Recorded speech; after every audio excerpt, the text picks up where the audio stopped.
Good evening and welcome. At this time, I call to order the business meeting for the Faribault Public Schools School Board here on February 17th, 2026, at the district office.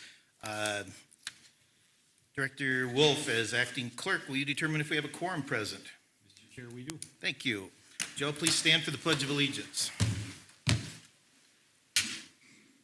I pledge allegiance to the flag of the United States of America and to the republic for which it stands, one nation, under God, indivisible, with liberty and justice for all.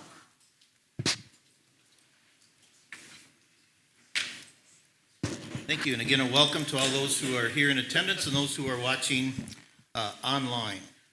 Agenda item number 2 is approval of the agenda. Is there a motion for approval of the agenda? So moved. Thank you, Director Boudreau, for the motion. Is there a second? Second. Thank you, Director Knudsen. Discussion. All in favor of that motion signify by saying aye. Aye. Opposed? Motion passes. Agenda item number 3 is recognitions, awards, and presentations. At this time, there is none. Agenda item number 4, items of information report. School board members, anyone wish to go? Have anything there? Director Moore, do you have anything this evening? Yes, thank you. I think at this point, I think there is an elephant in the room that needs to be addressed in that there is a sharp divide in ideologies, especially regarding ICE. However, I do think one thing that both sides can agree on, and I think they should agree on, is that all people, especially our students, should know inside and out our constitutional rights. And that can only come when we all have a thorough and clear understanding of our U.S. Constitution. I've got some little pocket ones here. Therefore, I am requesting that at our next business meeting, we put forth a resolution to make it mandatory that we set aside a day where all students, teachers, and staff, and I'd like to be there too, learn and study our Constitution. I think that this resolution should include maybe even a committee to oversee this process, and I'd be willing to do that. In fact, I think setting aside one day is a federal law, and it's a mandate. I think it's September 17th or something like that. But I think we've been kind of really skimming over this requirement. So I really think, and I will repeat, what we need is a thorough understanding of our U.S. Constitution and constitutional rights. And I think that both sides of this issue, I think we can agree on that, because I think the more we know, the better it is. So thank you very much, and I'll be getting in touch with you and Mr. Benty, Chairman Bellingham, in a few weeks. Thank you. Director Knudsen, do you have anything this evening? Not especially. I mean, I've been attending some of the ball games and Thank you. pop concerts, and we just had a luncheon last Friday that was attended by a lot of people, and I just think that we've got a lot of good things going on with our schools and a lot of great kids. Our Honor Society students helped out at the Iris Breakfast on Sunday, and just great bunches of kids that we have all around. Director Boudreau, do you have anything? I would just say that I really enjoyed the orchestra concert and the one at after our last board meeting. I was able to catch some of that, and both of our middle school and high school students did a wonderful job, and it was great that they combined them, and then plenty of seating, and was well attended. Enjoyed that. Director Robichaud, have anything? No. Okay. Director Wolf? I believe it was February 4th. I attended a parent meeting at the high school that Principal Molitor put together. It was the second one of the year. Just a big kudos to him and the team up there for hosting those and hearing parent concerns and providing feedback. So it went really well. Very good. From my chair, first of all, I'd like to say I have also attended the orchestra concert and the business mixer. That's what I'll call that. Very well attended. Very, very interesting to how our business sector and the private sector and our teaching staff and district staff collaborated, discussed, whatever. It was really well attended. Orchestra concert, I can't think of anything's second to none. What a great job by our youngsters, and if you haven't seen it, go on YouTube and watch it. It's a really a good performance there. Lastly, I'd just like to address something here at our last board meeting.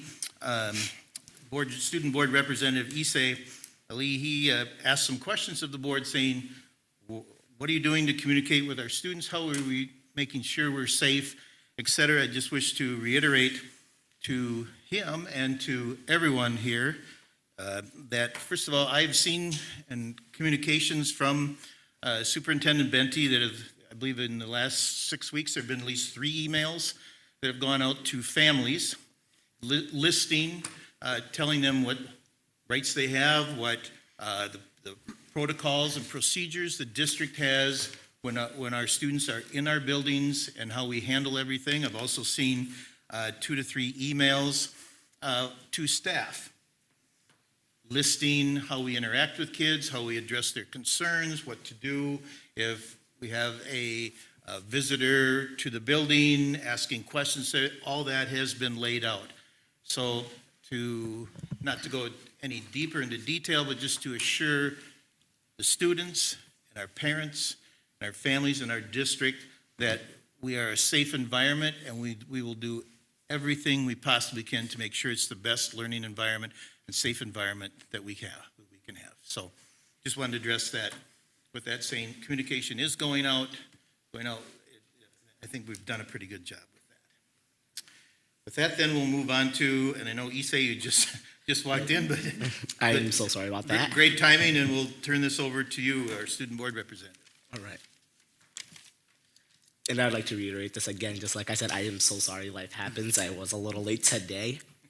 But I'd like to start. Good afternoon, everybody. Today, I would like to give an update on how the past couple of weeks have been going at the high school. It has been busy and exciting. This year, the staff did a great job. The staff and administration did a great job at organizing our registration week. I feel and heard from a lot of the students that registration went really well. And alongside that, we also hosted our PGC leaders at the high school from our PGC program hosted the 8th grade transition day. For that, we led tours with other high school leaders, and we broke off into groups and helped them register, making that as smooth as possible. In addition, several students volunteered alongside some of our community partners to help with mock crash this year. With prom coming up, we want all of I want all my fellow students, and I do believe that all our staff want all our students to stay fully safe. So we just want to raise some awareness and help with that to make sure that what's being addressed to what students are seeing nowadays. And then later that week, I met with Principal Molitor, and he had shared some good news with me that suspensions and expulsions have been down this year. And attendance has gone up in both the high school and the middle school.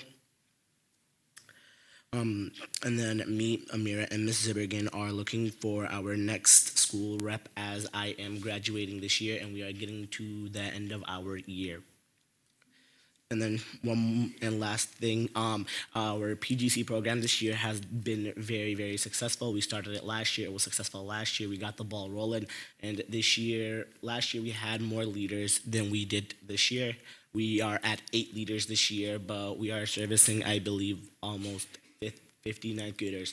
So we have some larger groups, but the hope is that next year we reach all our ninth graders, making it easier for them to transition and get used to the high school. So we did our application process, and we've successfully invited 26 leaders to be in our program for next year. That is a big jump, and I hope we stick with it and be able to service all our ninth graders. Thank you. Thank you, Issei.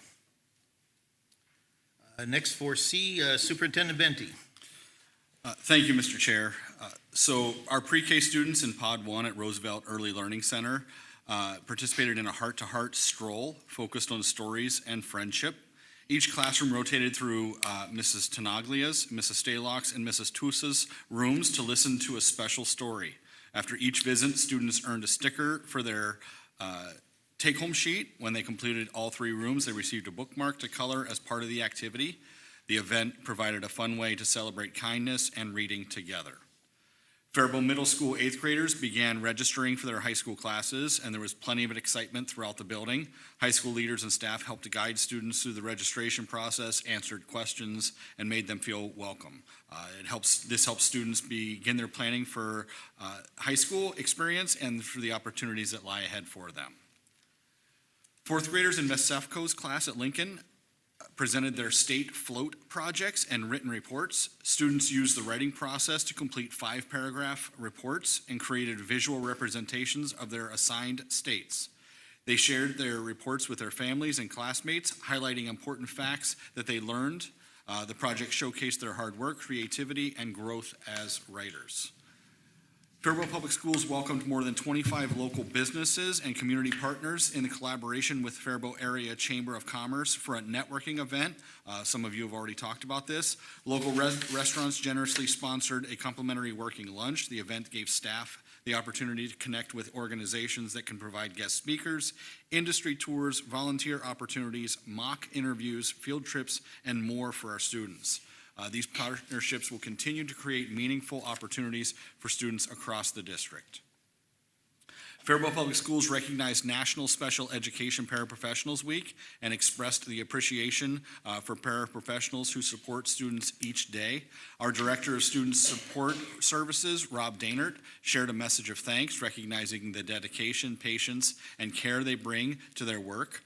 You may have saw him on Facebook walking around and handing out goodies to all of our paras.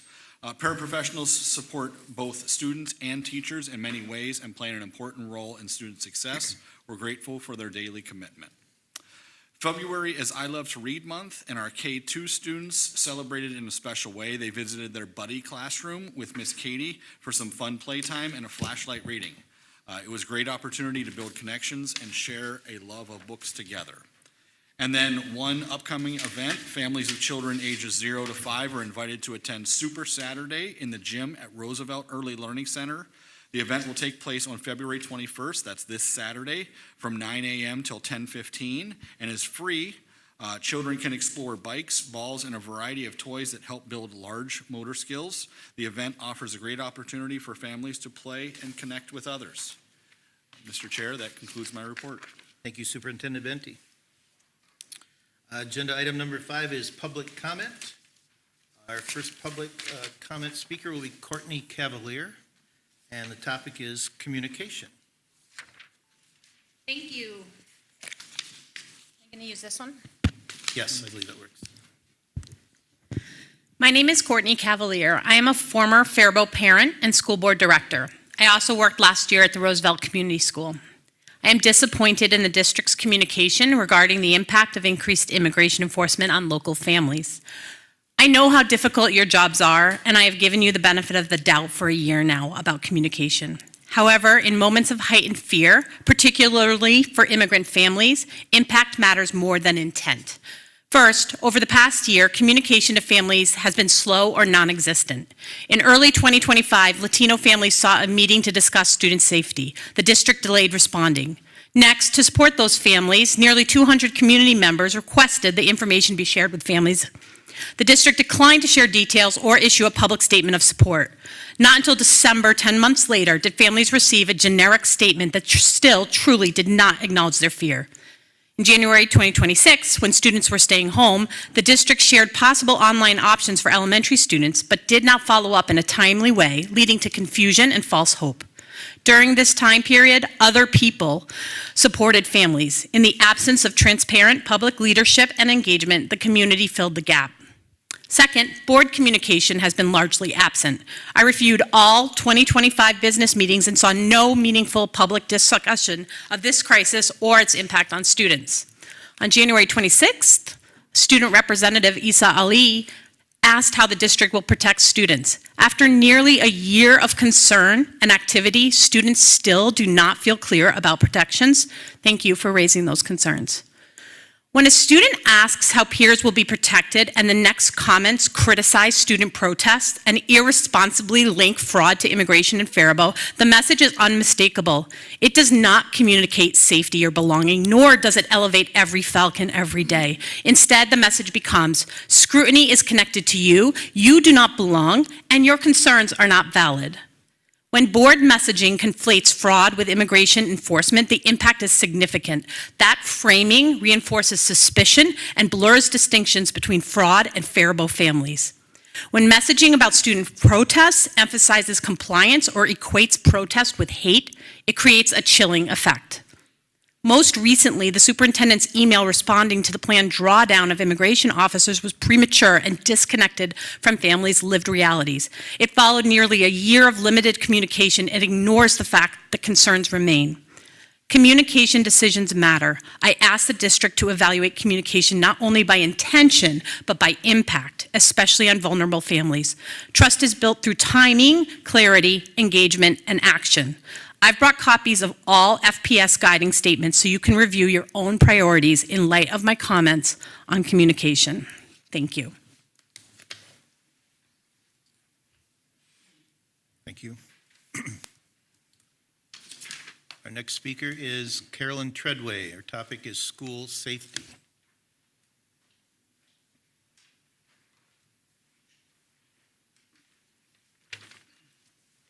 Good evening. I'm Carolyn Treadway, a local resident and advocate for Faribault schools. I'm here to express my disappointment, however, in the effort that Faribault Public Schools has made in assuring parents who are at risk of apprehension of ICE that their children's safety is adequately protected.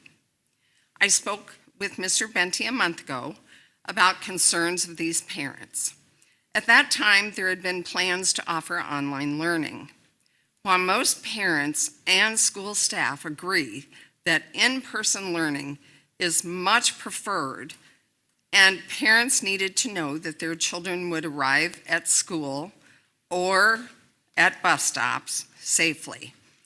They had seen news reports of Minnesota children who were apprehended in order to lure parents from their homes so ICE could arrest them. The sad reality is that the majority of Faribault's Latino community are here legally as citizens, asylum seekers, DACA recipients, and visa and work permit holders. And there isn't any indication at this point that ICE agents have left Faribault. They continue to unlawfully detain residents. FBS has made little effort to provide alternatives to students walking to and from their homes to bus stops, an action that it would have actually eased the minds of anxious parents. If FPS had a commitment to the safety of these vulnerable students, options like door-to-door pickup and drop-off at homes would have been arranged, possibly with Hiawatha Transit or other transportation options. For years, I've heard school district administration and the school board discussion about how FPS can garner confidence by our Latino community. There certainly has been little effort to listen to these parents or to ensure safe passage to and from school for their children. Writing letters that have indeed gone out to parents and staff that contain platitudes and assurance that the ICE crisis is over is not helpful. They are living a different experience. It's going to take a lot to repair the damage that has occurred during this immigration crisis. I sincerely hope that intentional efforts to work authentically with our Latino families will be a hallmark of FPS in the future. Thanks. Thank you.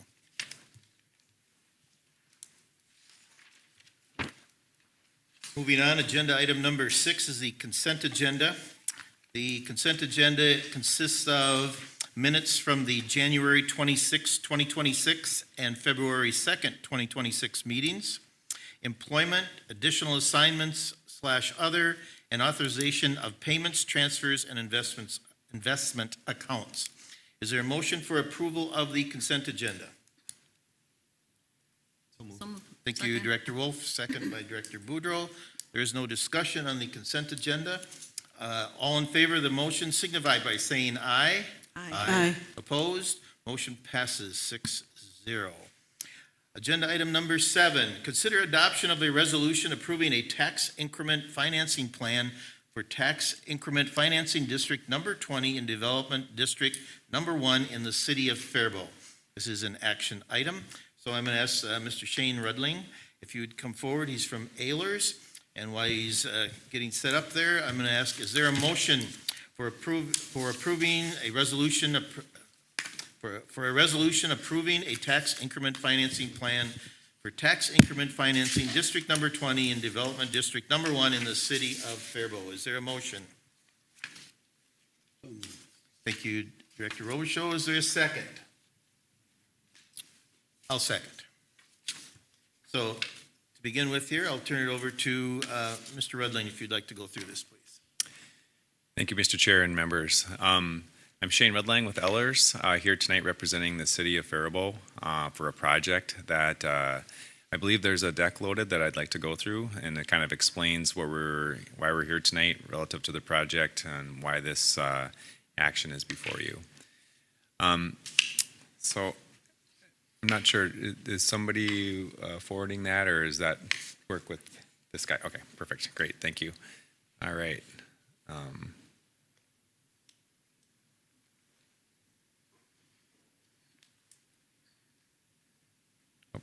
Okay, great, thanks. So we'll just go through the project, overview of the project. We'll talk about TIF plans generally. We'll talk about the TIF plan for this River Chase 2 project. A little bit about the but-for test. We'll talk about what the requested action is for the school board. Shane, would you pull the microphone? Yes, sorry, is that better? Thank you. And then we'll talk about schedule. If you could advance the next slide, please. So this project is a 76-unit market rate project. It's basically a twin of River Chase 1, which you all heard on a similar presentation to this a couple of years ago. That project is in place and 100% occupied today. It's one of the reasons that is indicative of the housing needs in the area. It's located at 105 River Chase Court. It's about a $13.4 million project all in, and it has a financing gap. And what tax increment financing, or TIF, can do in a situation like this is bridge that financing gap.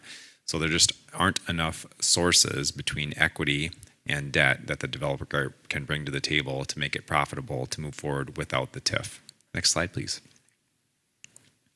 It's 76 units, spans studios, 1 bedrooms, and 2 bedrooms, as shown there. And again, the tax base for the project wouldn't happen without the TIF assistance. This is called the but-for test. So from the county and school and the city's perspective, that tax base wouldn't exist unless the TIF is reinvested into the project. So after the 9 years of TIF that would be dedicated to the developer, the owners of the project, that tax base thing comes back on the tax rolls, if you will. I'm sure you all are experts in school district financing, and you know that the school districts are financed largely by enrollment and not as directly as the county and city are as it relates to the tax base or tax capacity. About 12% of the units in River Chase 1 have children in them as well. Next slide, please. So TIF plans generally, this is a planning document. The school board did receive a draft of this. It's exciting reading if you're looking to take a nap or get to bed early. It does provide a maximum budget and has a lot of other statutory requirements that are met within the document. It's not the amount that the project is granting to the developer for the but-for test. We maximize that in the planning document for various reasons. Next slide, please. The TIF plan, again, that you've seen is an economic development workforce housing TIF district. This is a special kind of TIF district that requires that the county and the school board pass a resolution so that the TIF district is approved. unlike other TIF districts where the city goes through a process, but the county and school don't have to act. And so that's fundamentally why we're here tonight, is because this type of TIF district requires your action. There's a couple of other unique things about this type of TIF district as well, in that we have to show that the market vacancy for rental housing is below 3% for 2 years prior to the start of the project. And the city employed Maxfield Research, which is a housing research company, to do that. And so we have that report on hand showing very low vacancy in the area. Normal vacancy is about 5%. That's kind of the people moving in and out of the housing vacancy rate, and you're down there below 3% for 2 years. And so there's obviously a need for housing in the area. We also need to get letters from businesses in the area saying that it's hard to find workers due to the housing shortage, and those are on file as well. So this is a 9-year TIF district. It's a relatively short TIF district as they go. A housing TIF district, for example, for affordable housing can be up to 26 years long. A redevelopment TIF district also up to 26 years. And there's a few other types of districts that are kind of in between those lengths, but this is a relatively short one. TIF can pay for certain eligible project costs that are outlined in the TIF plan, and that will be outlined in the TIF agreement or the developer agreement that we would execute with the developer at the city council on March 24th if this all moves forward. Next slide, please. The TIF development agreement would be a pay-as-you-go obligation, meaning that if the TIF is not generated, it's not something that the city is putting on their general obligation or otherwise funding. It's a very safe way of financing a developer improvement. It includes 10% for city administration costs. The base value taxes still flow to all the jurisdictions like they would normally, so you're not abating the taxes down to zero. So the tax base that's there will still be distributed to the city, county, schools, and others. And again, we do a but-for test for the TIF assistance. I think it's one of the things that we others do really well, is to make sure that these projects really need it and minimize the amount that is dedicated to these projects. Minimum amount needed to get it done, but still, we need to get it done. Next slide, please. And so with that, there's a resolution in the packet supporting the TIF district, and I'd be happy to answer any other questions. We do have one more slide on the schedule, and I know there's a representative from the developer here as well if you have specific questions of them. But if the next slide shows the schedule that we'd be moving forward with, if the school board passes the resolution tonight, the county did so earlier today at their board meeting. Again, March 24 would be the city council hearing to approve the TIF development agreement and the TIF plan. They would start construction this summer. Thank you. Very good. So to open it up for discussion, just to want to reiterate here from my vision. One, the property we're talking about is city-owned, right? And what you just said is the city council and the county commissioners approved the TIF, the resolution for TIF, correct? Thank you, Mr. Chair. The county board this morning did. The city council will consider it on March 24th. Okay, thank you. Yep. They kind of act after you all consider your action. Very good, thank you. Discussion, Director Robichaud. Mr. Chair, thank you. 2 things. Isn't TIF usually set aside for economic development rather than housing? Mr. Chair, members, I'm not sure what the split is off the top of my head for TIF districts, but I'd say the majority of them are for housing, actually. That's by far, I'd say, what we do a lot of. For housing, though, if you're doing a housing TIF district, you have to have either 20% of the units at 50% AMI, area median income, or 40% at 60% of area median income. And with this, in greater Minnesota, it's harder to meet those requirements, and we see the economic development and workforce housing TIF district as the more common tool because the rent restrictions kind of get in the way sometimes of making these projects financeable. Okay. One more question, Mr. Chair, if I may. There is no economic impact to the school district by supporting this TIF. In other words, we're not going to lose that tax base that supports the school district. Mr. Chair and members, so The but-for test ensures that you would not see that tax base unless the TIF is invested. School district finances are more complicated and nuanced than county and school finances, but to a very large degree, that is correct. Thank you. Director Moore. Yes, someone asked me, why is the school board getting involved in housing? So I guess, I said, that's a good question, I'll ask. Thank you, Mr. Chair, members. So the only reason that we're here tonight is this particular type of TIF district requires it by statute. You all did do a similar action for River Chase 1, the first phase, if you will, of this project back in 2022, might be 23, but I think it was 22. And so I think it's, you all are the decision makers relative to schools. I think the way that I look at it personally is that, you all need families in the community. This is nice new housing. There's obviously a housing need. 12% of the families in River Chase 1, 12% of the units in River Chase 1 have children in them. It helps feed the school district. Hopefully those folks will stick around and maybe move on to other types of housing. So I think that's the short answer is it's required by statute. The long answer is that, I think it's housing that is obviously needed in the area. And another thing is just that, people are saying, we do have a problem with student achievement, and how is this going to increase our student achievement? I don't see that it is, so I guess I'm not sure what I will say to my constituents, but I know I did get some negative feedback, and I don't quite understand all of this, but from them, I don't think they were too happy with some of this, and they understand this better than I do, because when it first came up, the TIF, I didn't even know what it was. I'm a sociologist, so I didn't know, but thank you for your answers. Director Woodrow. Mr. Rudling, thank you for explaining this. This isn't our expertise. I just have some questions about the logistics of River Chase 2. From the diagram, it looked as though they're connected. Are they connected, or are these two separate?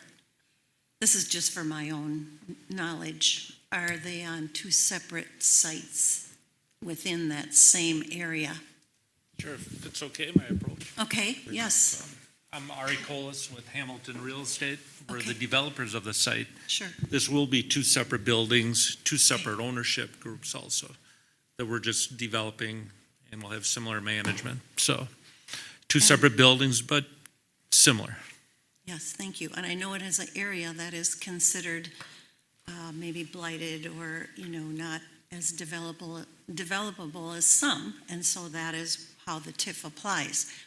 So is this is not low-income housing, is it? I don't No. know if it's, okay, Nope, it's meant to be market rate housing, but Yep. if you look at our projected rents, we are pretty affordable without being affordably like that. So it's full market rate, it's open to everyone and anyone who can move in. thank you for enlarging my knowledge a little bit on this site. I did have one more question, and that is, would there be any financial impact on our homeowners as far as their taxes that you can perceive? Because it is a very misunderstood concept, tax increment financing. Yes, Mr. Chair, members. The short answer is no.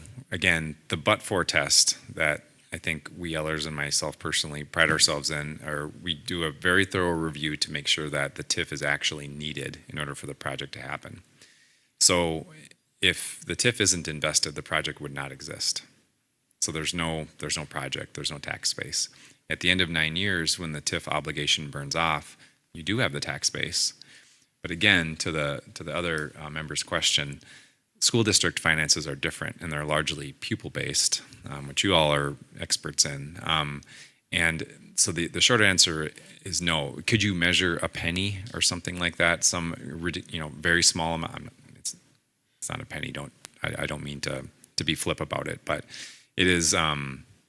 It's very minimal, and it gets into the nuances of your various small levies. So it's not a zero impact, but it is very small, and the largest portion of your funding comes from pupils, and any that you lose in tax base gets made up with the other formulas that exist.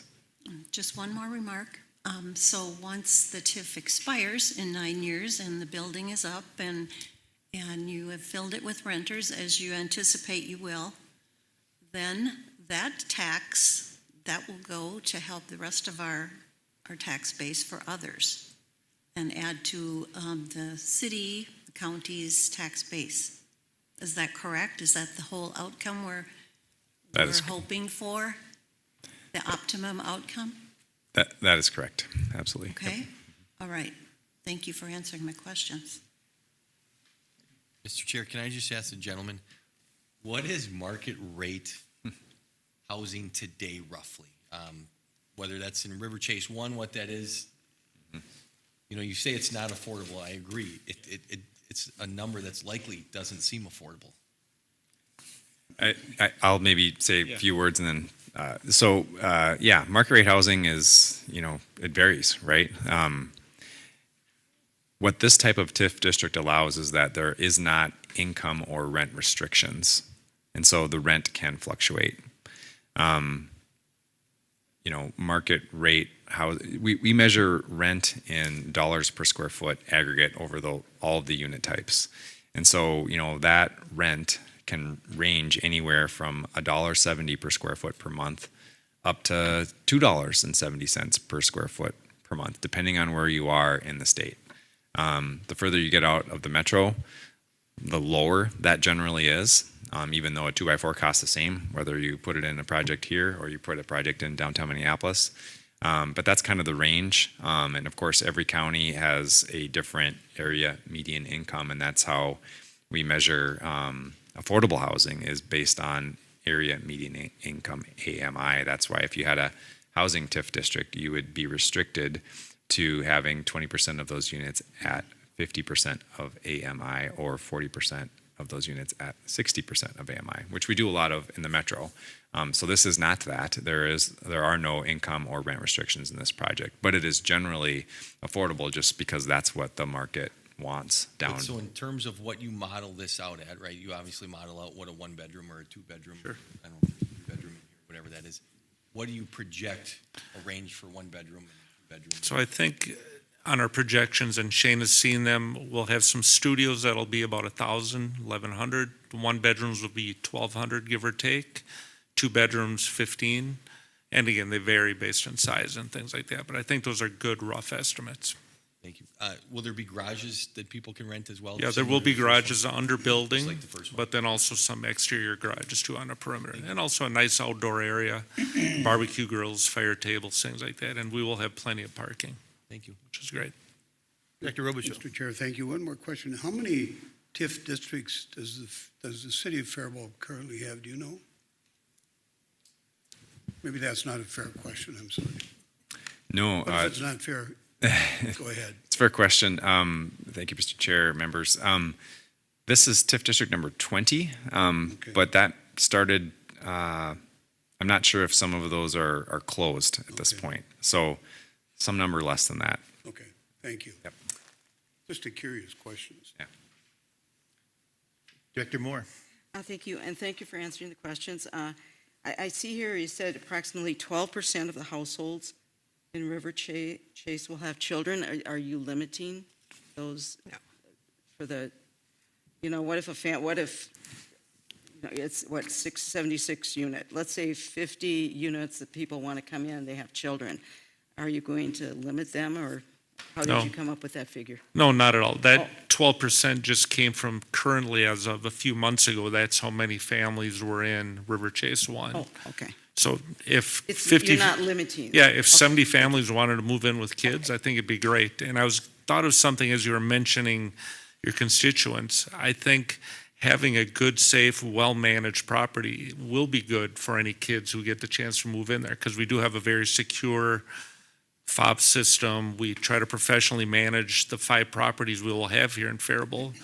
And every property has problems, but we try to run a very clean, strict, and we do background checks and everyone to create a safe environment, which in the long run is good for kids and parents too.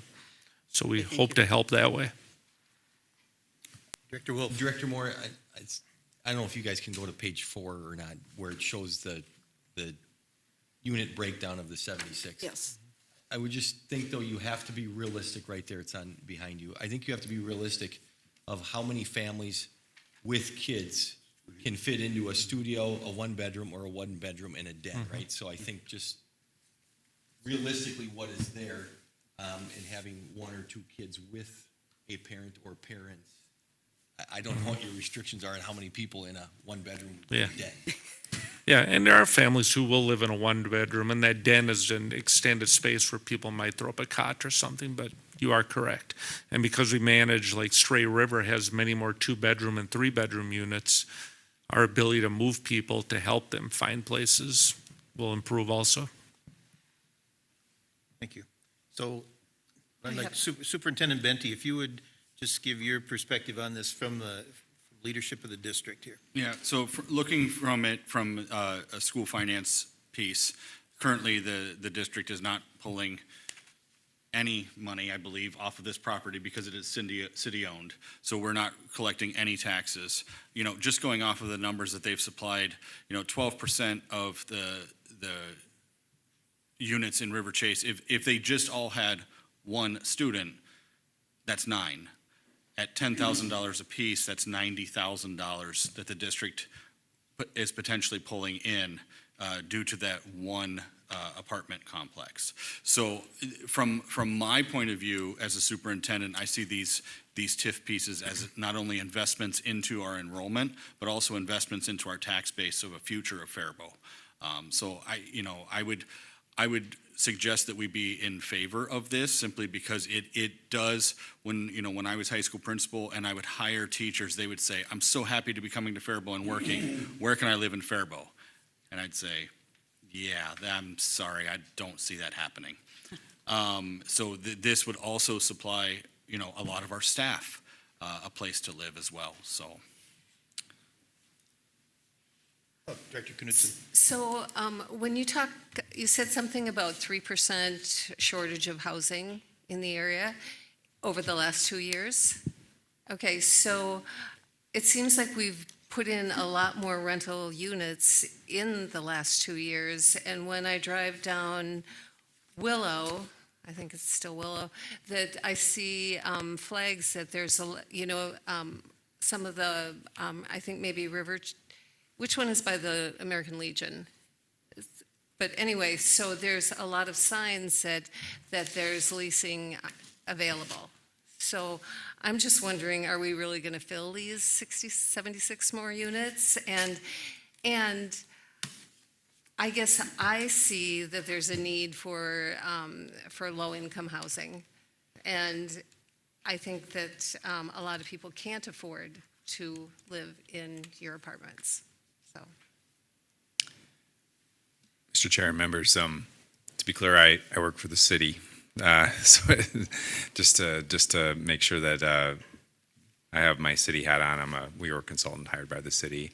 Developer, they would own the project. So I'm here on behalf of the city, analyzing the TIF, and then we run the process to move the TIF through the various approvals. And then just as it relates to the vacancy, so all I can say is that Maxfield has an immense amount of data. They do these vacancy studies all over the state, and all these apartment buildings want to lease up. They don't want to have 5% vacancy if they don't have to, so they're going to continue to advertise to try to turn those units, because a unit that's is empty is not making them any money. So I mean, yeah, I believe in Maxfield's work that the vacancy is below that threshold. I have no reason to believe that it's not accurate. They do it all across the state, and I know that River Chase 1 is 100% leased. I don't know if it's exactly 100% every day, but they're full. So that's what I can offer. I know. As an investor, also, I am a developer, but I also put my family's money into it. I hope that Maxfield knows what they're doing, and I hope that we will fill it. But there is that concern always, the new apartments right out here that they're building right now. So there is competition, which is good for everyone. But one thing also, to increase affordable housing, and I'm not an expert on this by any stretch, when people move, we get a lot of elderly people who move into the apartments too, out of their homes. Let's say they live in a 2-story home. They move into an apartment so they can have an easier way of living, elevators, one level. That hopefully opens up a single-family home for a family True. to move into or rent to. So by increasing the housing stock, from the studies I've read, that will help overall housing affordability, getting a little bit of that churn also. But there is a concern of overbuilding. Maxfield says there isn't. Our experience and knowledge of the market so far thinks we can help fill this building and turn it into a nice development. Okay, thanks. Director Wolf? When you say 3%, is that 3% vacancy for apartments only, or can you just reiterate what the 3% is? Yes, 3% for rental housing. Yep. Okay, Yep. thank you. And that study is done from 15 miles from the city limits of Faribault. So if it clips, I think it clips a number of cities. Director Knudsen, I think you make a good point, and I know it's one thing that's often talked about throughout the community, with the city, with the chamber, et cetera, is more affordable housing. And I actually would look at this as two separate things. I think they're different. This is meant to be market rate. If it was affordable housing, it would be titled that, and Right. whether it would be TIF or some other financing mechanism, you guys are the experts, I'm not, but there's often grants that are included in things of that nature. It would not be this but for TIF finance. So it's housing, but I think there's two different housing stocks that we're talking about there. And so I agree with Superintendent Venti that there is no tax base right now because the city owns it, and sub 3% apartment vacancies is a really, really low number.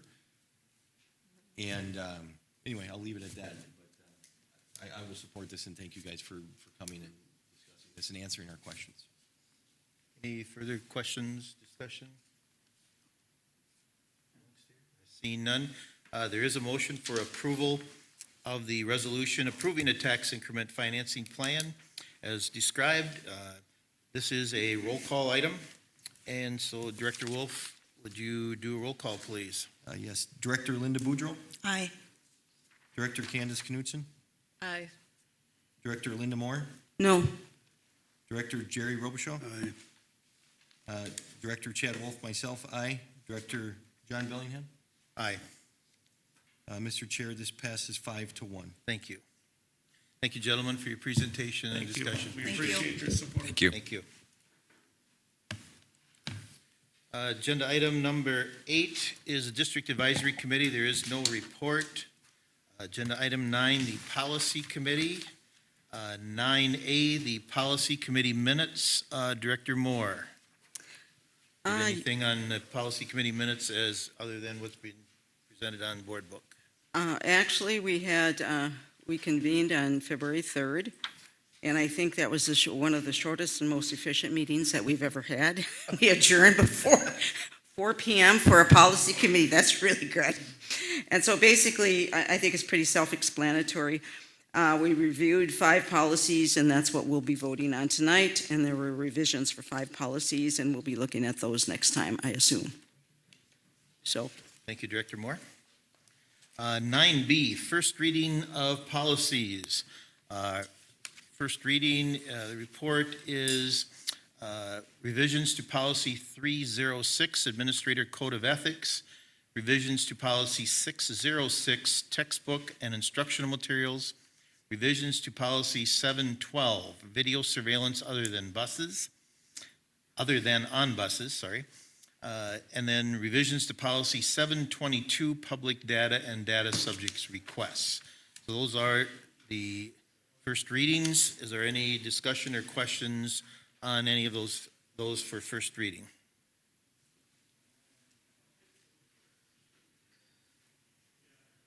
Questions, discussion? Hearing none. We'll move on to 9C. Consider approval of those policies. This is an action item. I am going to say we will do these all in one motion unless somebody wishes to pull any of these out for further review or discussion, but the policies are review of policy 301, school district administration, review of policy 302, superintendent, review of policy 303, superintendent selection, excuse me, review of policy 304, superintendent contract duties and evaluation, and review of policy 305, policy implementation. Is there a motion for approval of the policies that I have just read? So moved. Thank you, Director Wolf. Is there a second? Second. Thank you, Director Boudreau. Any discussion? Discussion? Miracles do happen, Mr. Chair. Pardon me, what? I said miracles do happen, Mr. Chair. So, Mr. Chair, if I'll just add in that, to reiterate, these are up to be approved right away because there are no changes that have been recommended Yes. by the policy committee, and these have already been approved by the school board. So they're just being re-upped after their three years, so. Very good. Thank you, Superintendent Benty. Any further discussion? Hearing none. All in favor of the motion signify by saying aye. Aye. Opposed? Motion passes 6-0. Committees, other committees, 10A is Finance Committee. And I will turn this over to Director Boudreau. Thank you, Mr. Chairman. The Finance Committee met Monday, February 9th at 7:30 a.m. And Mr. Dodderwick, who is our new member, was introduced. Everyone introduced themselves to him at this meeting. There were 2 position requests that were presented. The first position was presented by Cassie Riopel for community education. And it is a request for a full-time college and career navigator position that would serve in dual roles. This position would be grant-funded by the Student Grow Your Own Grant and the Adult Grow Your Own Grant, as well as by American Indian Education Funds. Currently, we have a coordinator running the program alone, and the job was split to meet the state requirements regarding American Indian programming and American Indian Parent Advisory Committee. The second position that was presented by Mr. Daynard, who is the Director of Special Ed, was for a new position, full-time position for a behavior facilitator. And this would help coach and mentor new teachers and students with behavior disabilities. This position for 2027 would come from federal funding. And when asked why it's needed now, Mr. Daynard said there's an increased load of new students from outside districts, and the workload for the current part-time person has been greatly increased. Into our financial performance, our January student count enrollment for January saw a decline in the middle school at 10 students and the ALC at 8 students. The average daily membership for January was 2,962, but the combined average over 5 months, when we add in our projected tuition students, is about 3,050 average daily membership. And we budgeted for 3,057 average daily membership. Also, it was mentioned that when we have students drop, we have a system in place, it's mentioned by Cassie Riopel, to get them back through a GAD or diploma program so we don't lose them completely. Our January investment report, we are seeing a slight decline in our investments, but that is expected as we continue to spend down our construction expenses. We've also increased our expenses as we've settled contracts and costs continue to increase. But our investments are still in a good place and we have plenty of liquidity in case of emergency, according to Barbie, our finance director. Our January comparative financial report, we didn't have a bill for HVAC last year, but we're seeing quite a hike in January of this year. Water is right in line with where we should be. Electricity is up, and we probably may need to consider revising our budget for that. We had more snow this year than last at this time, but we're still only at 45% of our total budget. regarding our self-insured, contributions or revenues have exceeded our expenses by $143,000, which is helping us to replenish our reserve. January analytics, the general fund is on target at 47% for expenditures. Our debt redemption includes a big debt bond payment in January for principal and interest. The rest of the funds are pretty much where we should be. The multi-year comparison shows that our capital expenditures are trending slightly downward compared to last year. Faribault Public Schools will be requesting 4 different RFPs for food service, printers and copiers, phone system, and auditing services.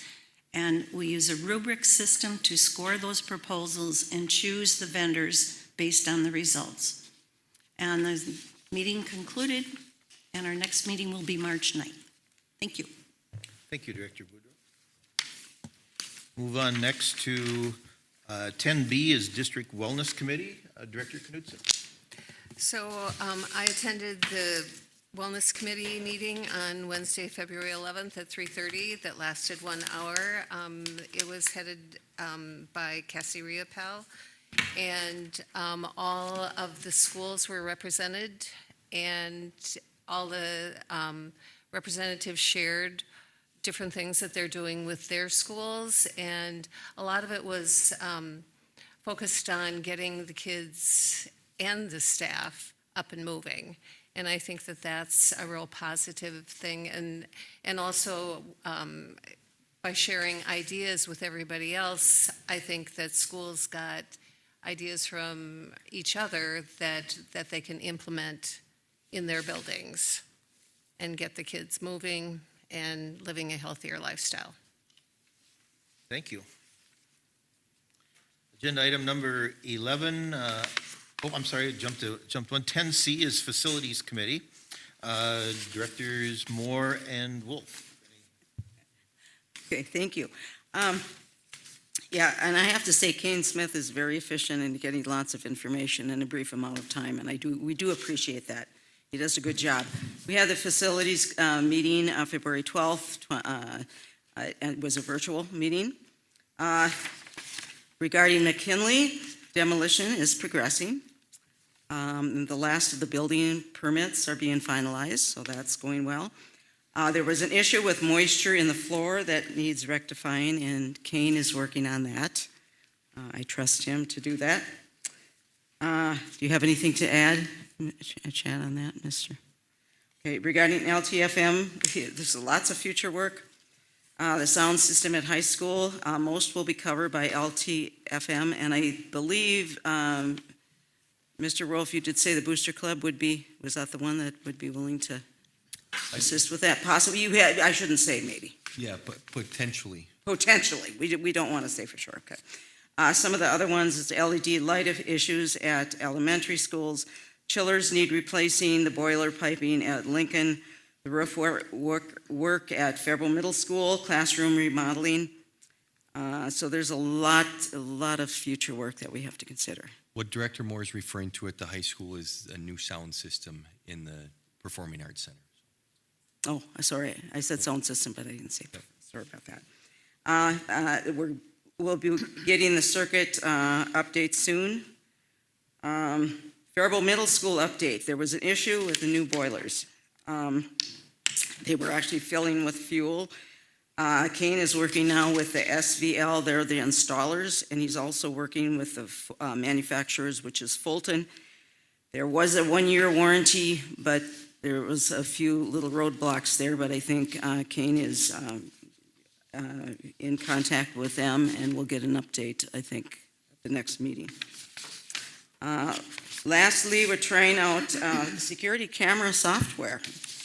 And it's 10 cameras, 4 at the high school, 3 at the middle school, and 1 at each elementary school. And they're working right now to get the bugs out. You know, sometimes it'll see something and then think it's a gun or something when it really isn't. So they're working on that aspect. I think I've covered everything, haven't I? Yeah, there's one piece that you... Did I miss something? If you said it, I apologize, I didn't hear, but just regarding, we have some roofing, Small roofing issue out here at the middle school. At the middle, I did say Oh, you that, did say yes. it, okay. Oh, you want to add to that? I just Oh, mentioned you're good. Thank you. Faribault roof work at the middle school. Yep, thank you. I think there was something else too, but there was a whole list, so. Right. That's it. Thank you, directors, for that report. Agenda item number 11, other matters, gifts and donations, resolution 26-18. The donations this month are as follows. Gifts and donations to the Nest. Janet Tangren donated $1,000. That's a correction from the January 26, 2026 meeting. An anonymous donor donated 2 packs of paper towels, a bag of toothpaste, and deodorant. Jessica Keeley Mercado, Thrive in Action, donated feminine hygiene products, water bottles, toiletries, and hygiene products, estimated at $180. Mary Morgan donated 2 bags of clothing, shoes, and belts, estimated at $140. An anonymous donor donated 4 bags of clothing. Other donations, Mike Birding donated filament and vinyl to the Tech Hub, valued at $73.93. Paul Dieter, Grand Night, number 00889, donated $147.39 for special ed students. Jerry Paschke, Grand Night, number 04909, donated $209 for special ed students. And Rice County Farm Bureau donated $500 to FFA. Is there a motion for approval of Resolution 26-16, accepting gifts and donations that I have just read? Move. Thank you, Director Boudreau. Is there a second? Second. Thank you, Director Knudsen. Discussion? Discussion? Once again, as always, thank you to our community members and people who donated to our schools. Yes, It is so greatly appreciated. thank you. Thank you. So this is a roll call.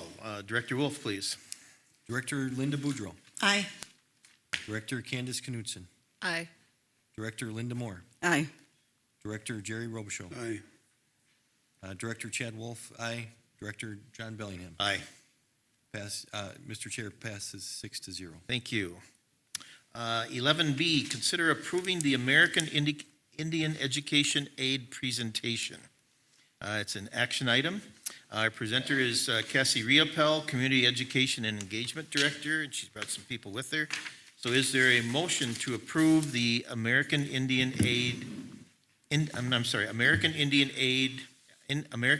Education Aid presentation? Is there a motion, please? So moved. Thank you, Director Robichaud. Is there a second? Second. Thank you, Director Knudsen. So at this time, I will just simply turn it over to you, Ms. Riopel, if you want to just introduce everyone, and we just go from there. Excellent. All right, I turned this on, so I think this is working now. Good evening. Thank you, everyone, for allowing us to present on behalf of the Native American Parent Advisory Council, or you'll hear it as NAPAC. Tonight, we are sharing our annual compliance update and the committee's concurrence decision regarding American Indian education programming in Faribault Public Schools.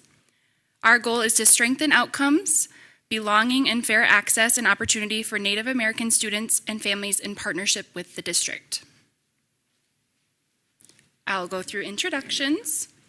So we have Denise Mesta here. She serves as our Native American student and family advocate and the Grow Your Own coordinator for the district. Then we have Danielle Masters, a parent. She's the chair of the Native American Parent Advisory Council. Then we have Kim Munson. She served as our Native American student and family advocate before, and she is passing the torch to Denise. She also works as an adult education instructor at the Faribault Education Center. And then myself, Cassie Riopel, I oversee implementation of the American Indian Education Program plan required by MDE. All right, I'm going to be doing a little bit of teaching because I know this is new to the district, so just bear with me as I kind of explain things. I'll identify some vocabulary just so we're all on the same page, and then we'll allow questions, and I'll allow anybody to ask questions to our group up here at the end, okay?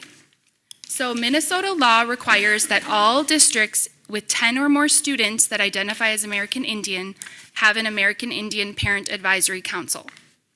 This committee or council serves as a formal advisory partner to the district, and the committee reviews programming, student experiences, and outcomes to ensure Native American students receive culturally relevant and supportive educational opportunities. Each year, the committee participates in an annual compliance process that includes reviewing district progress and issuing a concurrence or non-concurrence vote. This process ensures accountability and partnership between families in the district. The concurrence process is not disciplinary and it's not punitive. It's an opportunity and a standard accountability and mechanism used across Minnesota school districts and is intended to support continuous improvement with our district over time. And it's important to note that in the state of Minnesota, we call it American Indian Parent Advisory Council. In Faribault, we have voted and accepted to call it Native American Parent Advisory Council, or NAPAC.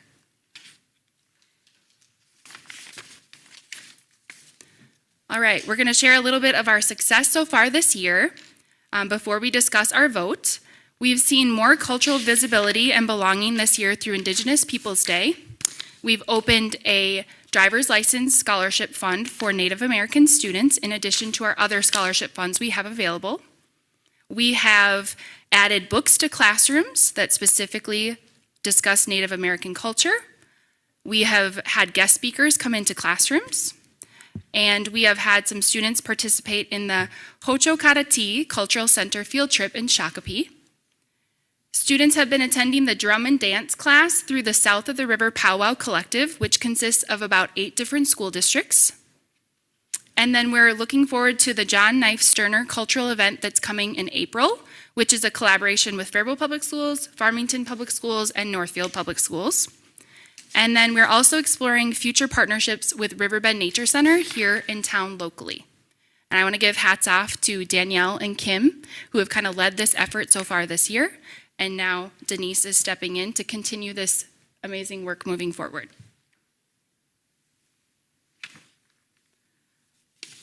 All right, this slide is more about the logistics. It's a screenshot from the statute from MDE.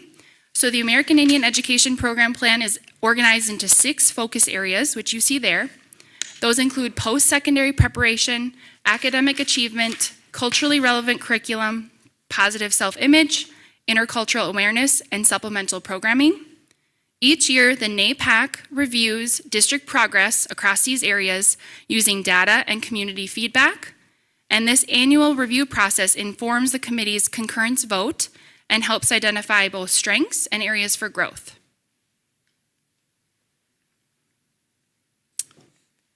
After reviewing program implementation and student experiences so far this year, our NAPAC issued a vote of non-concurrence. That's that second box. A non-concurrence vote means our Parent Advisory Committee determined that conditions do not fully meet student needs or statutory expectations at this time. As a reminder, it's not punitive. It's a formal mechanism within Minnesota statute to request improvement, partnership, and accountability. It's also important to note that a vote of non-concurrence is common across many districts in Minnesota.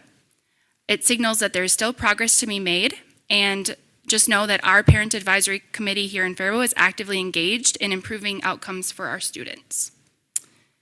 State law requires that when a committee issues a vote of non-concurrence, the school board is to provide a written response to the committee's recommendation with 60 days and send that written response to the NAPAC group and to the Office of American Indian Education. So that response has to be sent to both places, and I can help facilitate that along with Jamie Kitty too. The committee has submitted a formal resolution and SMART goals to guide this collaborative work, and that is included in the letter that you received, and it's attached in board book, and I also put it up on these slides so we can talk through them. SMART Goal 1, the committee members identified meeting accessibility as a barrier to participation because all of our meetings so far this year have been in person. So this goal would say that at least 80% of the NAPAC meetings will be offered virtually while maintaining in-person gathering, so a high flex option. This would improve accessibility to families that may have transportation barriers or logistical barriers to get there in person. And then meeting formats and attendance data will be reviewed annually and reported to the school board. Goal 2. Current NAPAC parent participation is at approximately 7.5%, which is 3 of our families. The goal of this is to double that by another 7.5% through targeted outreach and flexible meeting options. Strategies would include relationship-based invitations, better communication, removing logistical barriers, and then participation will be tracked at each meeting and reviewed quarterly. Goal 3. Students and families express a need for a visible, consistent belonging supports within their schools. This goal would establish at least one designated space in the district or structured program to support Native American students' academic success and sense of belonging by fall of 2026. This could include mentorship, cultural gathering opportunities, or academic support. Goal 4. Student voice is essential in advisory work. This goal supports creation of a student-led club for Native American students within 6 months. The student and family advocate, Denise, would assist with development, access, and sustainability.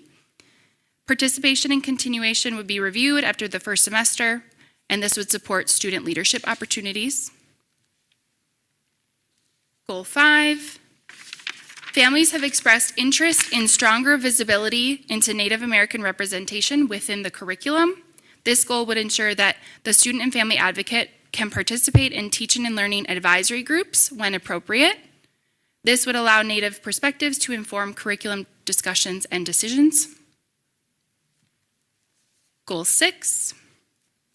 Staff knowledge and cultural awareness directly influence our students' belonging and experiences. This goal would incorporate Native American history, cultural traditions, and student needs into at least one district or site-based professional learning opportunity each year, and then staff participation and feedback would be reviewed annually to guide ongoing training. And that concludes our presentation. The committee respectfully requests the school board's written response to these recommendations by April 17th of 2026, and we appreciate being here today, and we would welcome any questions that you have at this time. Well, thank you for the presentation. So since we've had a motion and a second to approve this presentation, so what we're approving is we're acknowledging the non-concurrence of statute plus including the 6 SMART goals laid out on how we're going to achieve this, correct? Yes. Okay, so that by voting yes for that, by approving that's our mission here, and then getting back that response by April 17th, I think you said. Yep. Correct? Thank you. Okay, so discussion. So just to be clear, Mr. Chair, so if we accept these goals, we have to accept we're going to have to state some, as to how we're going to carry these goals out, correct? I'm going to refer back to you. Yeah. So if the board accepts this, so this is kind of a new thing. This is the first time that we've done this, and it's required by statute. So if the board accepts this, what you're first of all, exactly what Mr. Chair said, you're accepting the non-concurrence piece, but you're also accepting that these are the goals that you give the district permission to work on with the committee. That's what the question was. Okay? That you accept these goals as kind of goals that we will work towards with the committee. That was my question. Thank you. Further discussion? Director Boudreau? Thank you, Mr. Chairman. I'm just wondering about the following curriculum that will be implemented with our whole American Indian studies. Do you have any role in playing in that? I know the goals are here, but we don't know what curriculum or how they would be implemented, and that's my interest is, are we following the liberated ethnic studies curriculum that's free for our district? And maybe that's not a question, but it's important to me to know how we're going to be implementing it. So, Mr. Chair, I can take that one as well. So, speaking on behalf of Julie Hall, who's not with us this evening, that will be a presentation that is coming. I will spoil a little bit and say that it is the recommendation of that group that we not move forward with the free curriculum. So we will be looking at a purchased curriculum at this point, so. Thank you, Mr. Chairman. Just to follow up, I thought your goals were very positive that you presented to us, and I like that you are trying to unify, and that is really important to me, that we unify our students and not that there would be any divisiveness or reason to be divisive. Moving forward, thank you for answering the question. Thank you, Mr. Benty. Director Wolf. Thank you, Mr. Chair. Question for the four of you. There's 6 SMART goals. What does success look like in terms of moving from non-concurrence to concurrence? Is that 6 for 6? Is that 5 for 6? Is that 4 for 6? What does that look like in your eyes?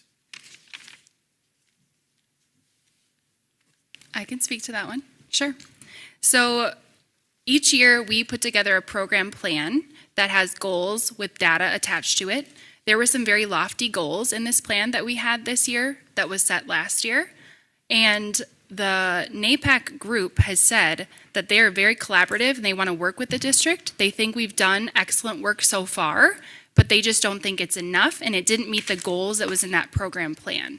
Our plan is to submit goals to MDE that are more attainable than were previously submitted. Thank you. Further discussion, Director Robichaud. Thank you, Mr. Chair. This may be going a little bit into the weeds, but Okay. I need to ask the question. In the cultural competency part, will there be any language developed in that or any language exposure in that program?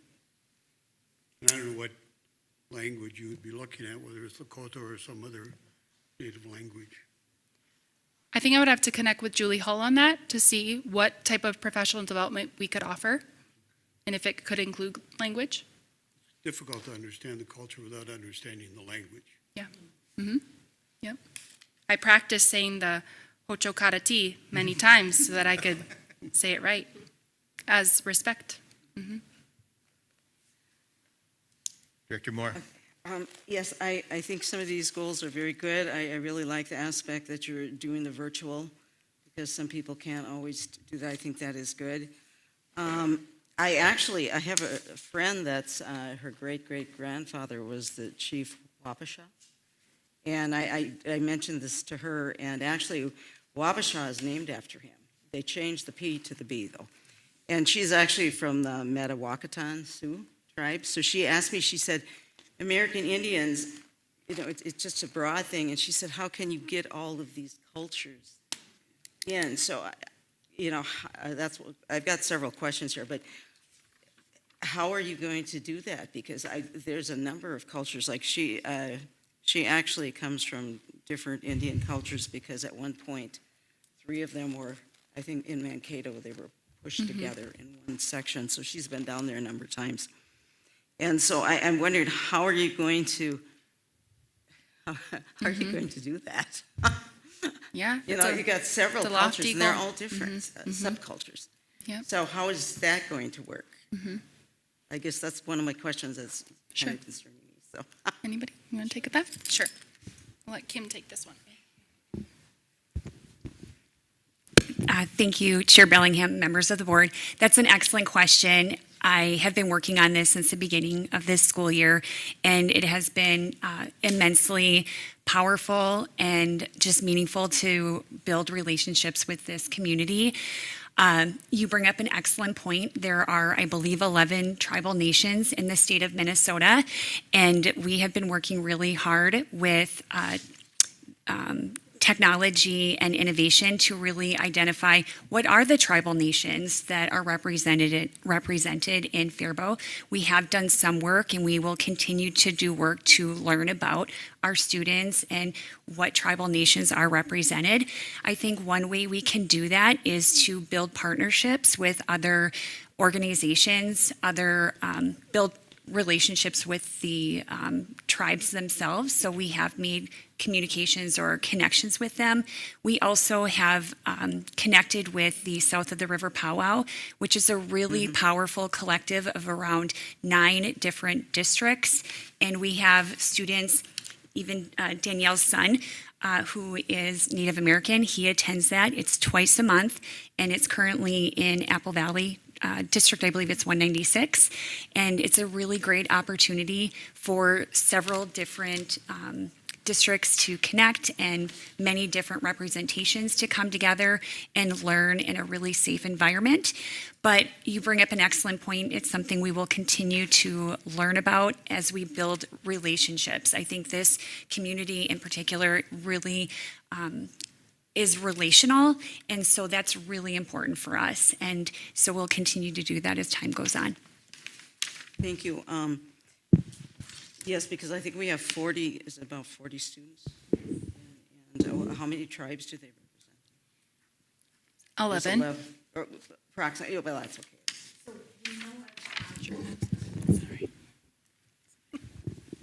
As of right now, when I worked with Mike Birding, we were able to identify, I believe, 2 tribal nations, Dakota and Ojibwe, but we know we can be more granular with our data. There has been discussions to be more relational. Like sometimes you really have to build relationships to learn more about that. And so that is something that we have talked about with Cassie to really get more data. And as part of that, we can then explore other avenues from a funding perspective as well. I know she's been going into the background of where her, in just the last couple of years, so maybe I should connect her with you at some point. Sure, that would be fantastic. Yeah. And so goal number 3, though, it talks about designating a space or structured program. Could you go into that a little more? Are you segregating the students? I hope you're not segregating the American Indian students. So in our current... What do you mean by designated space or structured program? Yep, so in our current plan we wanted to designate one RISE mentor for our Native American students. I'm sorry, I didn't hear you. One RISE mentor Okay. at the high school. And MDE said we couldn't do that because that would be supplanting. So we're trying to think of another way to offer an opportunity for students to come and feel supported with a mentor type position. We're not sure what that looks like, but that's our goal. And so we're going to try to figure out how to make that happen. Listening to building principals, listening to mentors, listening to the students and the parents, what that could look like, and being very careful of how we're doing that. Yeah, I don't think we should segregate, because when I was looking at this, one of the things too that I was looking at, and I think this is great, but I think I've got so many questions here. This is national origin, okay? I know that does it conflict with other laws like the Civil Rights Act of 1964 with the Equal Protection Clause, and also Minnesota Statute 363A02. It says you can't discriminate with national origin. So I think the one problem I'm having is if we do it with one culture, we're going to have to do it with the German. Or somebody asked me this. What about German or Swedish? What about the deaf or the blind culture? So I'm having I think it's really good, and I'd like to see it work out differently in a way, like the relationship type of thing. But what my concern is that if we do one thing for one culture, we're going to end up having to do it for lots of cultures, and that's my problem. So, but yet I think from a relationship standpoint, I think you could do it. You could work it out and get around that. That's why I'd like you to meet with this friend of mine. So I am having a problem with this because of the culture thing. Because if we open up, this type of thing, I think if we do it for one group, we're going to have to do it for it all. And we've got 27 cultures, I know, in Minnesota, and then we've got 11 subcultures with the American Indian. So I think I'm having a problem with that one. But I think it would be good if we could work it out relationally and not this way. So that's the problem I'm having. So I hope I made myself clear here. So thank you. Mm-hmm. And also with our equity, we have our equity clause in DEI with our policy. We have to treat everyone the same. And so, I have a question. yes. Are you suggesting that the American Indian students would be getting special treatment of some sort? No, we're No. gonna, No, I'm no. gonna ask you not to answer that, because we don't take All questions right. from the audience here All right, okay. on the presentation here, Okay. sorry. So, Director Wolf, did you have something here? Thank you. So that, thank you. Just following up on Director Moore's comments, I believe this is required by Minnesota statute, section 124D.7A, right? Yep, Okay, thank you. that's correct. Thank So, you. Maybe just from my point, I know from Minnesota Studies, taught that for many years, I do know that there, and especially with the history of Faribault, of the deep, rich involvement in our Native Americans, Teope, with Dakota in the Ojibwe, Bishop Whipple interaction with our Native Americans here and how Faribault got started, et cetera. So our sixth graders going through that curriculum in our Minnesota Studies do get exposed to a beginning of somewhat this, but I think these goals are well set and well done. So I do appreciate that, but I just had to mention that because the Rice County Historical Society, we did quite a bit with that group to just enrich the curriculum and get a good handle on our Native Americans and the importance of them, not just in Minnesota or the upper Midwest, but specifically here in Faribault. So it's very interesting. So with that. Mr. Chair, Director I just Moore. have a question, clarification. If we would go along with this, with our ethnic studies, would that take care of part of our ethnic studies? Was that part of your question, District, or Ms. Bedreau, or not? With that, I know we have an ethnic studies that we have to comply with. Would this be part of that if we did this? So this is a different piece between all right. what is standards from the state Mm-hmm. and what is professional development and some literature pieces that this group is asking for. Okay. So I think we're getting a little bit confused with curriculum versus professional development Yeah. here, so. Go ahead, Director Wolf. Thank you, Mr. Chair. Just for business meeting working knowledge, so the four of you are aware. This is a board meeting that is open to the public.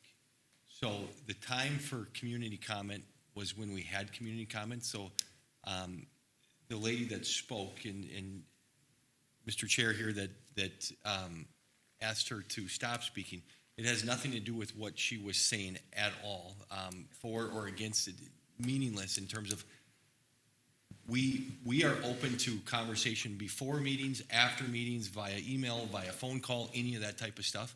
It's just following our proper meeting protocol. So I just hope that the four of you are aware of that, and Yep. I don't want to minimize that. Thank you, Director Wolf, for that clarification, yes. So with that, here, we do have a motion and a second for approval of the American Indian Education Aid presentation as described. So hearing no more discussion, this is not a roll call, I believe. So all in favor of the motion signify by saying aye. Aye. Opposed? No. Motion passes 5-1. Thank you all for your presentation very much. We appreciate it. Thank you.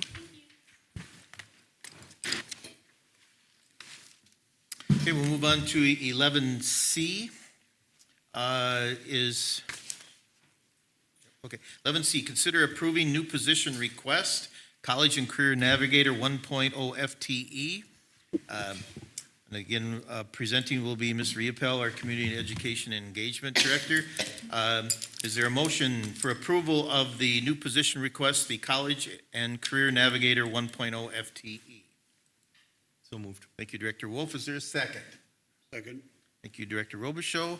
And at this point then, Ms. Riepel, I will just turn this over to you if you would. And board members, this was approved, as Director Boudreau said, in her report from the Finance Committee, this was approved unanimously by the Finance Committee. Thank you. Go ahead, Cassie.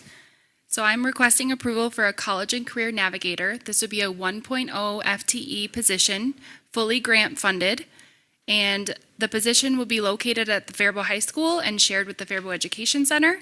It would be grant funded by the Grow Your Own student and adult grants, which is to develop students and adults who want to go into education to get a teaching license. And so right now we have our Grow Your Own coordinator, who also works in the RISE room as a RISE mentor, and that's Denise, and she's also taking on American Indian education planning and programming and the Parent Advisory Council. So my goal is to split those two positions to allow for more capacity for Denise to do the coordinator level, and then hire someone that is more student-facing, the college and career navigator position. Very good. Thank you. So with that, discussion or questions? Mr. Chairman, Director Boudreau. I'm just going to make a little correction. I could not get on the video for our finance meeting, so I wasn't able to vote for this, but I did talk with Cassie. We spoke on the phone at length, because I had a lot of questions. And I think she's done quite a very thorough presentation and explanation to me. And I appreciate that you took that extra time, because I really had some important questions, and you answered every one. Thank you. Director Wolf. Mr. Chair, I will just say that part of the conversation of this came up at the finance meeting. One, there's zero impact on the general fund, correct, Ms. Riopel? Correct. And number two, that this is funded with the Grow Your Own grant, correct? Mm-hmm. And if the Grow Your Own grant were to go away, this position would not continue. Is that correct? Correct. Okay, thank you. Further discussion. Director Moore. As I've said before, I think we keep adding administration every year, and I don't really think there's accountability there. I'm just going to say, just in 1950, and I've got the stats here, in the U.S. there was 26.2 staff to student ratio with 3.2 illiteracy. In 1979, it was 0.6. In 2022, this is from Minnesota, it's 11 staff to student ratio, but now we got 14% illiteracy. I just don't see, I think at some point we have to stop adding administration. What I'd like to see is maybe some of these duties, could you add some of these duties to some of those in the present administration? I don't know, but I have a problem with adding administrators. So that's my 2 cents. Thank you. Director Robichaud. Thank you. Mr. Chair, you had indicated that this person would work with individuals interested in going into education as teachers. Mm-hmm. And across the board, it wouldn't specifically focus in on those areas where we have a shortage, but generally, so. Okay, wonderful. Yep. Thank you. Yep, our Grow Your Own teacher initiative. Yes. Why didn't they have that when I went to school? I grew, but I don't know. Any further discussion? Mr. Chairman, I would just like to remind folks that we have a mandate to do this. This is not something, we have options, and we have some funding from the state to do it. Last call for discussion. Hearing none, we do have a motion for approval of the new position request, the College and Career Navigator 1.0. All in favor of that motion signify by saying aye. Aye. Aye. Opposed? No. Motion passes 5-1. Thank you, Ms. Riopel, very Thank much. you. 11D, consider approving an increase in working days for the Assistant Director of Special Education.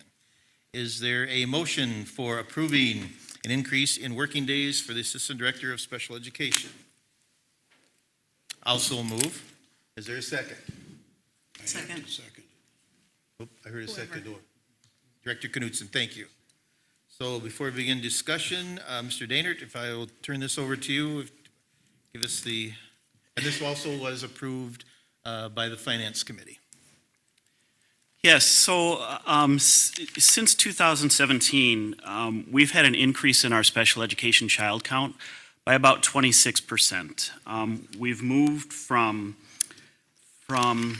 approximately 694 students identified as special education to 877. In that time with that increase comes an administrative burden to help families and teachers navigate the compliance, special education compliance.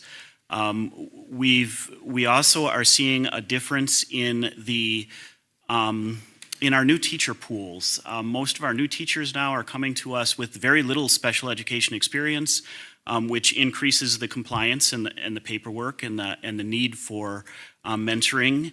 And we're also seeing a turnover rate in our paraprofessionals, which is not what we're used to. When I first started, we had a pool of paraprofessionals who had been here for a very long time and continued to work here until they retired from our district. Now, since they've retired, we're hiring younger and younger individuals to fill those positions, and they're using those positions as a stepping stone to something bigger. Some of them go into teaching through the Grow Your Own grant. Some of them go into other careers like law enforcement or any number of things. So one of the assistant director's jobs is to interview and to hire and to onboard all the paraprofessionals in the district. It used to be a job that happened in August, and now it's a job that happens all throughout the year. And finally, last year when we eliminated the behavior coordinator, the behavior health coordinator, those duties didn't just disappear.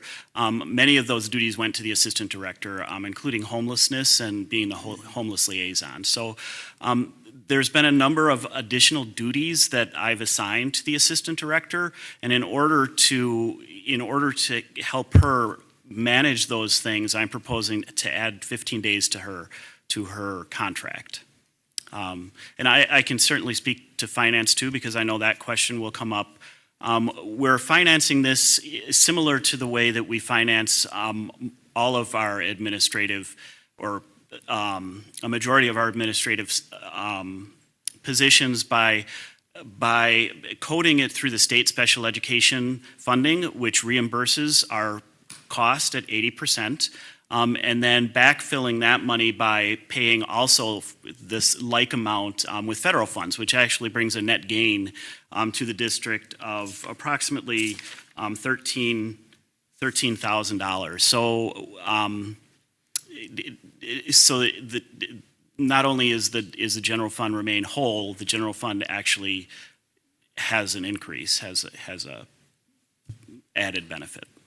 So I can certainly answer questions or. Discussion. Director Robichaud.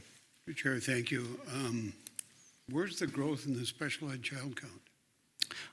We're seeing it all over. With the close of the STEM school, we had a number of students come in from there, and early childhood. We've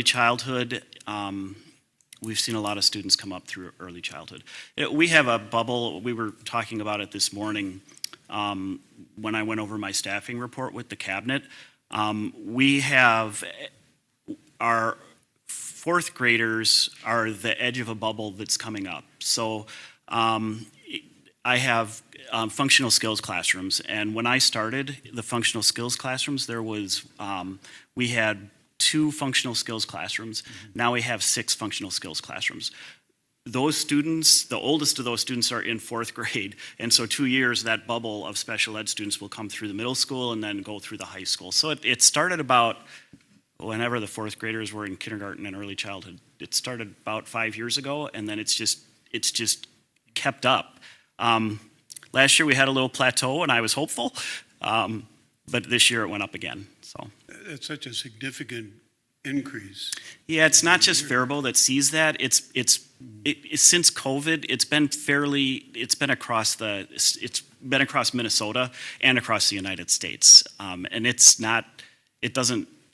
personally, it doesn't make me happy. It's just very sad, but my job isn't to be happy or sad, it's to meet the need, and so that's what we do. Mr. Chair, one more question. What's the backfill in the federal funds So, that you use for the special ed? yeah, so Paul Farron, who is the Director of Finance for the Department of Education, works with directors to try and maximize our funding. And so there are some situations where districts who have a lot of tuition billing towards other school districts, so for example, we have students who elect to go to Northfield, we have students who we place at SevSec. Northfield doesn't service them for free. The excess cost is billed back to us in the form of tuition billing. We're allowed to put our administrative staff in special ed state funding and get 80% reimbursement, and then we're also allowed to move our federal funds over directly to pay for tuition billing. And so that's where we get it doubled up. I was going to say, you can't shift it into the personnel. No, you cannot. salaries. You are correct. Okay, Yeah. great. Thank you for the Yep. clarification. Yeah. Further discussion? Thank you, Mr. Dana. Director Knudsen, do you have something? Yes. So I've worked with Rob and Carrie, and I know that you guys do a really great job. I know you're very Thank you. visible. I know that you meet with the departments and the teachers and are very helpful to, all the staff members that work with all our special ed students. And so I think you're doing a great job, and I you. appreciate all you do. Thank you. Director Moore? Yes, I appreciate what you do too, and I will go along with this. Thank you. Further discussion? We do have a motion and a second for approving, for approving the increase in working days for the Assistant Director of Special Education. All in favor of the motion signify by saying aye. Aye. Opposed? Motion passes 6-0. Thank you, Mr. Dainart, for that. And I see you're on next as well. Yes. So 11E is consider approving new position request, Behavior Facilitator 1.0 FTE. Is there a motion for approving the new position request of Behavior Facilitator 1.0 FTE? So moved. Thank you, Director Robichaud. Is there a second? Second. Second, Director Boudreau. Discussion, and once again, I will turn it over to Mr. Dainert. Yeah, in Faribault and across the nation, we've seen an increase in students who have significant disabilities, and a lot of times with a significant disability, students exhibit behaviors. With our young teaching pool and with the increase in behaviors that we're seeing in Faribault and across the nation, we're finding it more challenging to have teachers feel like they're successful in the classroom. Some of the things I've talked about with Ms. Woida, my assistant director, and our current behavior specialist is that we don't have enough capacity to do the things that we want to do and be proactive towards behaviors. So this is a position that's similar to a reading coach or an instructional coach, where we have a person who specializes in behavior and behavior mitigation and is able to go out and model how to teach students behaviors, how to manage behaviors, how to track behaviors, how to theorize the function of the behavior to help teach the children skills so that they won't exhibit the behaviors. So we're trying to take a proactive approach. And I do want to talk a little bit about funding because I came to the Finance Committee anticipating that I would fund this in the same way that I was funding the first request through the shifting of the federal money back into the account. But since then, MDE has notified us that we are in year 2 of a disproportionality issue in regards to identification of students with other health disabilities, emotional behavior disorders, speech and language, and students in our Setting 3 programs. And because while year 2 doesn't involve any restructuring of our federal funds, if we're found to be disproportionate in year 3, we would have to shift 15% of our federal funds to mitigate or to help solve the problem. And so we talked in cabinet this morning a lot about the word supplement and supplant. We're not allowed to supplant if I use the funding mechanism that I described with Mrs. Woida. In a year, if we were determined to be in year 3, then we would have to supplant, and I'm told that that's not good. So, yeah. So my funding proposal would be would fund it directly out of federal funds and do what's called a voluntary cease, which is, I forget what the acronym means. It would fund the position directly with my special education funds for that purpose, so that if we do get into year 3 of this disproportionality, we would have the staff in place to help mitigate that. I think a behavior facilitator, their whole purpose is to reduce referrals to special education or to reduce behaviors with students with disabilities. So it would be no cost to the general fund. Unfortunately, it also would not make the increase funding to the general fund as the special education director or the assistant director's hours does. So that's one clarification. Thank you. Does that make it as clear as mud? That's Yes. Probably, Exactly. Director Robichaud. Thank you, Mr. Chair. I have one question. Have we seen an increase in that percentage that you said earlier, Rob, in kids that are experiencing trauma? I'm not an expert on trauma. I know Jake at the ALC is an expert on trauma. My impression is that from what I know about trauma, a number of that our free and reduced number is an indication that children are in trauma, and our free and reduced number is over 76 to 80, 80%. And so I would say we absolutely is probably the case. And yes. I know it's not a disability. No. Specifically. Right. Would this behavior specialist be able to help facilitate? Yeah, we're looking for someone who is aware of trauma, and who is able to use trauma-informed practices. Okay. Yes. Thank you, Rob. Further discussion? Go ahead, Director Knudsen.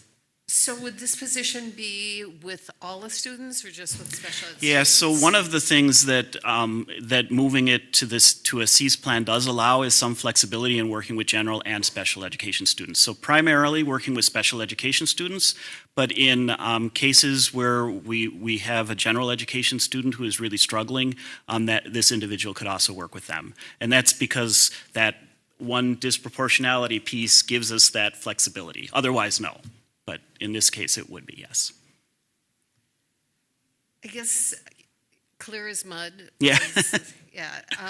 So are we hiring somebody who will be training teachers, and then this about after 3 years, we won't have the funding, or No, will no. the position go away, or? No, we would fund it through what's called voluntary cease. CEIS, cease is the way I pronounce it. And then after 3 years, if we're found, after another year, if we're found still to be disproportionate, we would be in mandatory.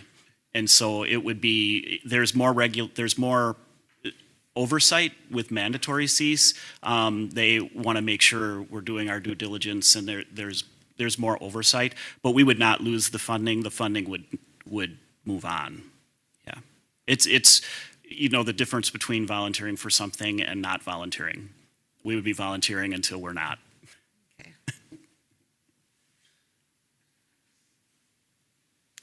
Any further discussion? We do have a motion and a second for approval of the new position request of behavior facilitator 1.0. Further discussion? All in favor of the motion signify by saying aye. Aye. Opposed? No. Motion passes 5-1. Agenda item 11F, consider approving 5 overloads for FOA. Is there a motion for approving 5 overloads for FOA? So moved. Thank you, Director Wolf. Is there a second? I'll second that. And discussion. I will turn this request over to Superintendent Benty. Thank you, Mr. Chair. So I'm taking this up on behalf of our FOA director, who, has she had her baby yet? Do we know? Okay, we don't know, but she's due. So, so looking at this, we've had an influx of students to FOA. This is not This is typical for this time of the year, a little bit more with some of the circumstances that are going on, especially with our secondary level students. So we're looking at increasing some 6/5 through the language in our contract. You can see on, I believe it's page 2, where we talk about the spots that are open and the spots that we need based on student enrollment. And usually overloads are one of those pieces that I am just able to say yes and pass on because they fall under that threshold of the $10,000 mark. But with these kind of being a group of them, we thought that it would be important to bring it to the board so that you can, one, see the numbers and see the need, and also then approve what we're looking to do here. I did have Ms. Raisler run our funding side for FOA, and one of the things that we're able to find out is that through open enrollment, we have received over $250,000 in open enrollment funds from students that have joined FOA, so that will help offset this cost. Any other questions, or I will entertain any questions at this point. Director Wolf. Superintendent Benty, it's hard to see on that page without it being bigger. I've got it blown or on my screen, but there's 7, I believe there's 7 staff members listed on the left. Is that right? I think. Yeah, that is correct, yes. So then when I go to the next page, it appears there's 5 staff members listed. Does that mean that 2 already are doing? 2 have already been approved for, And yes, okay. that is correct. Oh, they were in the approval. They were in the up consent above. agenda today, Yeah, yes. okay, thank you. Discussion, questions? Director Moore. Yes, there's quite a few students here that doing with the Faribault Online. Is this largely due to the presence of ICE? So Some of what them are in fear? we don't ask those questions. So what we regularly see is at the beginning of second semester, we usually have more students that will go towards FOA. They tried it first semester, it's not what they were expecting, so they look to go online. And I will say we have had more students that have been less likely to come to school in the last 6 weeks. So we have had an increased what's the word I'm looking for? Increased expectancy or more people looking to get into our online program. It's not the age, it's the I have a mileage. question. Director Mr. Chair. Boudreau. I guess I would like to ask Mr. Benty about, should this 42 students, I mean, with circumstances that could change, if that diminishes, I mean, I'm assuming we're paying overtime to our teachers, or we're for the overload? Or maybe explain that, because So thank you for asking this question. So one of the pieces is that 6/5 are only guaranteed through that school year or through that semester. So if the board approves this, you'll only be approving it through this semester, and it'll get erased off the book. So this is not an ongoing cost. It is not an overtime type thing. It is a negotiated portion of the contract that is in the teacher's contract. It just refers to as a 6/5 because for the majority of teachers, they lose their prep at the secondary level when they take on an extra course. Okay, thank you. Mr. Chair? Director Moore. Yeah, I guess I think students do better in the classroom, and as you probably know, I am not impressed with Edgenuity, or I'm impressed with our online academy. I truly believe students receive a better education in the classroom, and for whatever reason, and I'm not sure, that's why I was asking about some of these things, I think they should be in the classroom.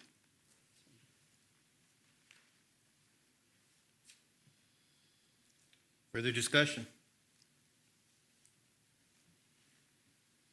Last call for discussion. So, Director Knudsen. okay, thank you. So So from last year to this year, they went from 150 to 200 spots before they would get additional compensation, right? That is correct. And so when I'm looking at this, like Monica has 200, Chris has 199 or 200. So are they getting extra? So I don't at this point, no, they max out at that number. Okay. And then to be able to, that spots is how many they have left. Okay. And you see on the right-hand column is how many spots are needed to fulfill the requests of students that we have asking right now. Oh, okay. I guess I didn't study this beforehand.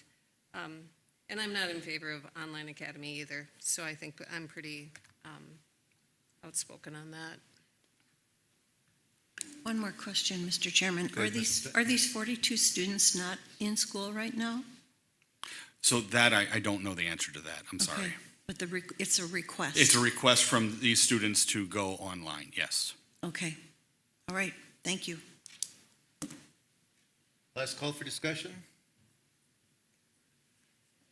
Hearing none, we do have a motion for approval of the 5 overloads for FOA. All in favor of the motion signify by saying aye. Aye. Opposed? No. No. Motion passes 4-2. Agenda item number 12, dates to remember. February 18th, 2026, at 3:30 PM, the Community Education Advisory Council. March 2nd, 2026, at 5:30, work session. March 3rd, Policy Committee at 3:45 PM. March 9th, at 7:30 AM, the Finance Committee. March 12th, 7:45 AM, the Facilities Committee meeting. And March 16th at 5:30 PM, our regular business meeting. Is there a motion to adjourn? So moved. Thank you, Director Wolf. Is there a second? Second by Director Boudreau. I believe that was you, right? Yes. Thank you. Sure. Okay. All in favor of the motion signify by saying aye. Aye.